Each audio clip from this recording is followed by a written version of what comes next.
চলুন বন্ধুরা, আমরা বলেছিলাম আগের ভিডিওতে রাজযোগ কী সেটা আমরা প্রত্যেকটা পর্বের মাধ্যমে আপনাদের সামনে পরের ভিডিওতে তুলে ধরব। তাহলে আজকে জানি যে রাজযোগ কী।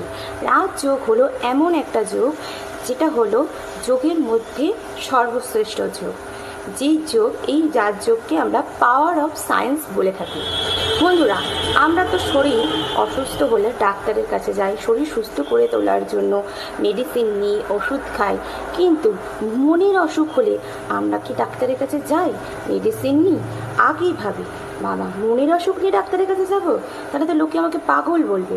এই কথা ভাবতে গিয়ে আমাদের মানসিক চাপকে আমরা আরও বাড়িয়ে তুলি, তখন আমরা আরও ডিপ্রেসড হয়ে পড়ি।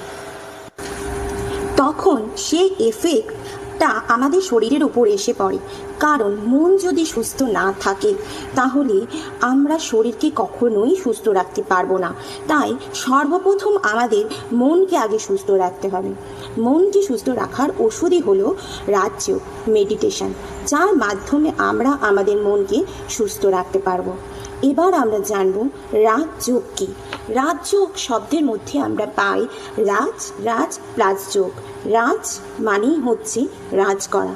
তো আমরা কিসের ওপর রাজ করব?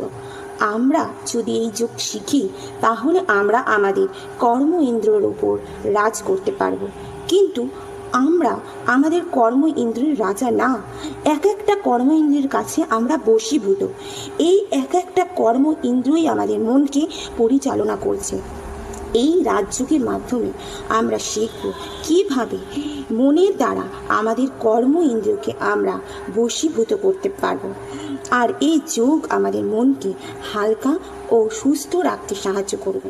তো বন্ধুরা, হতাশামুক্ত সোনালী সমাজ তৈরি করতে এই রাজযোগ মেডিটেশন অবশ্যই শেখা দরকার। এতক্ষণ তো আমরা জানলাম রাজ কী, যোগ কী জানতে পেজটিকে ফলো করুন। বাংলার মোটিভেশন, বাঙালির মোটিভেশন। চারিপাশের নেগেটিভিটি থেকে নিজেকে মুক্ত রাখতে শিবশরণ পেজকে অবশ্যই ফলো করুন।